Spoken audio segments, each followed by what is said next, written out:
Halo semuanya, balik lagi ke YouTube. Sekarang namanya YT5. One thing to say, enjoy it while it lasts. Kali ini kita mau rekomendasiin film-film yang gak biasa nih. Film-film dari Skandinavia, khususnya tahun 2010-an.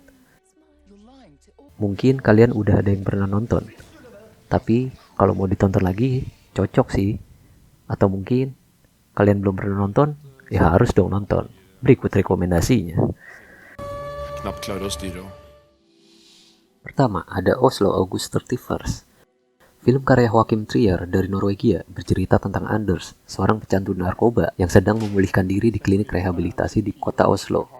Tanggal 30 Agustus, dia diberi cuti sehari untuk menghadiri wawancara kerja di pusat kota. Dia pergi mengunjungi temannya Thomas dan istrinya Rebecca. Sementara di rumah Thomas, dia curhat kalau ternyata gak bisa move on dari mantannya, Iselin. Anders perlahan curhat ke Thomas kalau dia kepikiran untuk bunuh diri. Di usia 34 tahun, dia merasa sudah terlalu tua untuk memulai hidupnya kembali dan gak antusias dengan wawancara sebagai asisten editor yang dia lamar. Dia melihat Thomas sebagai orang yang bahagia, tapi Thomas malah curhat balik tentang kesulitan hidupnya, termasuk susahnya mempertahankan gairah dengan istrinya, merasa waktu terbatas untuk fokus pada karirnya, dan kurangnya persahabatan sejati karena umur yang udah gak muda lagi.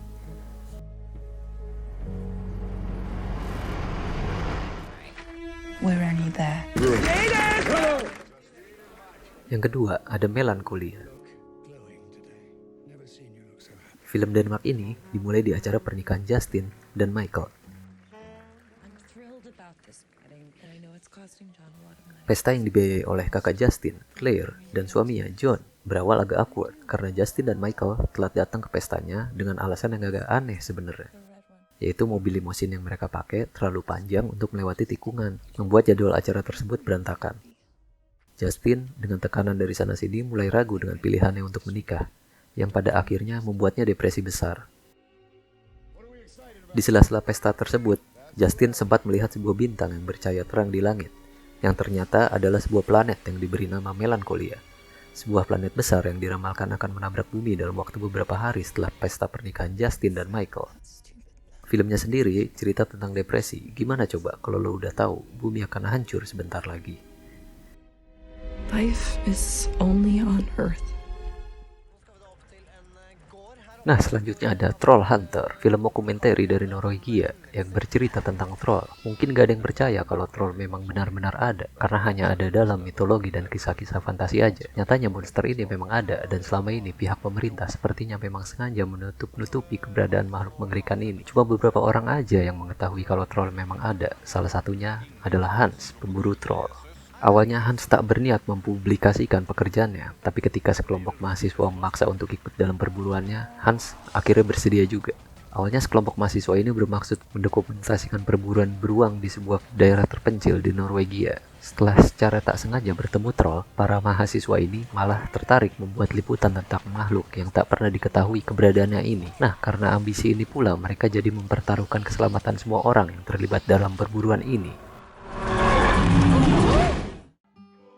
Selanjutnya ada The Hunt, merupakan film asal Denmark yang dibintangi aktor Mads Mikkelsen. The Hunt sendiri berkisah tentang pria bernama Lukas yang tinggal di sebuah kota kecil di Denmark. Ia merasa kesepian karena tinggal seorang diri, padahal punya anak dan istri, tapi mereka memilih untuk pindah ke kota. Lukas bekerja sebagai guru TK dan ia sangat disayangi murid-muridnya. Salah satu murid yang sangat menyayangi Lukas adalah Clara, yang juga anak dari sahabat Lukas. Suatu hari, Clara menulis surat cinta berisi kekaguman pada gurunya itu. Namun, terjadi kesalahpahaman hingga Clara mengira Lukas tak mau menerima surat cintanya. Karena merasa sakit hati, Clara lantas mengatakan pada orang tuanya bahwa Lukas pernah melakukan tindak pelecehan seksual pada dirinya. Orang tua Clara pun marah besar dan dengan cepat kabar pelecehan ini menyebar di lingkungan tempat tinggal Lukas. Dalam sekejap, hidup Lukas berubah total. Ia dipecat dari sekolah dan para sahabat mulai menjauhinya. Tak hanya itu, Lukas juga dilaporkan ke polisi meski polisi tak bisa menahannya karena tidak ada bukti. Hukuman sosial juga dirasakan ketika ia terus-terusan dikucilkan oleh masyarakat sekitar.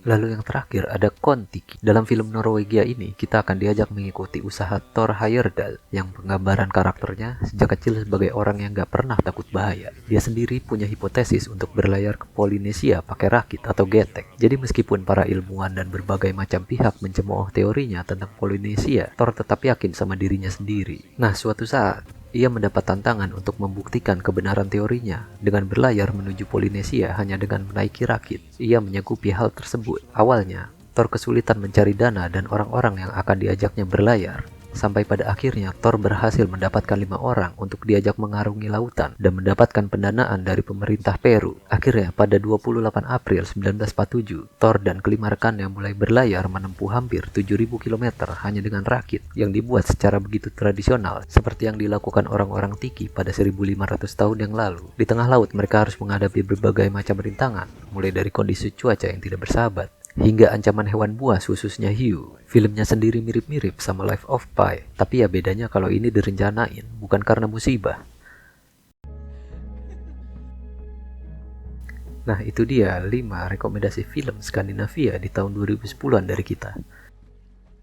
Mungkin yang belum nonton bisa dijadiin koleksi buat tontonan selanjutnya. Atau mungkin yang udah nonton bisa komen di bawah. Share pengalaman kamu nonton film-film tersebut.